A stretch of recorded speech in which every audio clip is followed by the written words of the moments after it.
Hi friends, last video में हमने देखा हमारे कि कंपनी को क्लोज़ करने के लिए, प्राइवेट लिमिटेड कंपनी को क्लोज़ करने के रीज़न्स क्या हो सकते हैं। और मैंने आपको लास्ट वीडियो में बताया था कि मैं आपको सभी स्टेप बाय स्टेप सभी चीज़ें बताऊंगी कि प्राइवेट लिमिटेड कंपनी को आप कैसे क्लोज़ कर सकते हैं।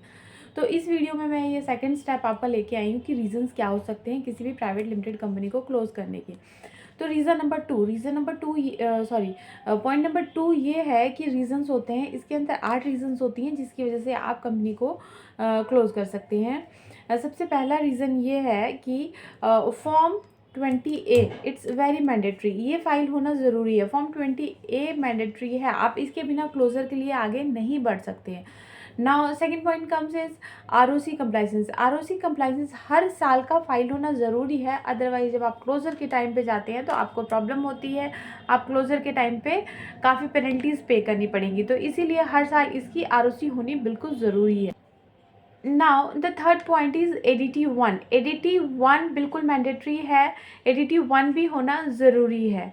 उसके बाद आता है बैलेंस शीट। बैलेंस शीट जो है आपकी निल होनी चाहिए, और वो बैलेंस शीट जो है एक ऑडिटर से CA से सर्टिफाइड होना चाहिए।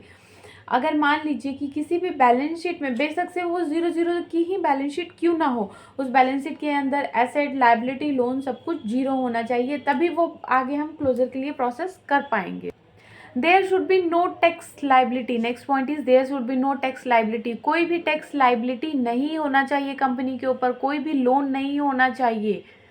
Now the next point comes is bank closure certificate. आपके पास बैंक क्लोजर सर्टिफिकेट होना मैंडेटरी है, बैंक क्लोजर सर्टिफिकेट जरूर होना चाहिए। उसके बाद हमें जो है सारे डिन, जितने भी डायरेक्टर्स हैं सबके डिन एक्टिव होने चाहिए। अगर मान लीजिए किसी का डिन एक्टिव नहीं है तो क्लोजर में प्रॉब्लम हो सकती है। Now eighth is very important point, जो कि सबसे इम्पॉर्टेंट पॉइंट है, जो बिल्कुल मैंडेटरी है। लगा लीजिए आपके जितने भी डायरेक्टर्स हैं, आपने कंपनी स्टार्ट किया और स्टार्ट करने के बाद आपका मन किया कि चलिए मैं कल क्लोज कर देती हूँ इसे, तो ऐसा नहीं हो सकता बिल्कुल भी। At least 1 year you have to run the business, इधर देयर इज नो एंट्री। अगर वहाँ पे कोई भी एंट्री नहीं हो रही है, कुछ काम नहीं हो पा रहा है, तो भी आपको 1 साल के बाद ही आप कंपनी को मिनिमम क्लोज कर सकते हैं। ऐसा नहीं कि आज मैंने कंपनी को स्टार्ट किया, कल मेरा माइंड चेंज हो गया, मैंने कल कंपनी क्लोजर पे डाल दिया, तो वो बिल्कुल नहीं होगा।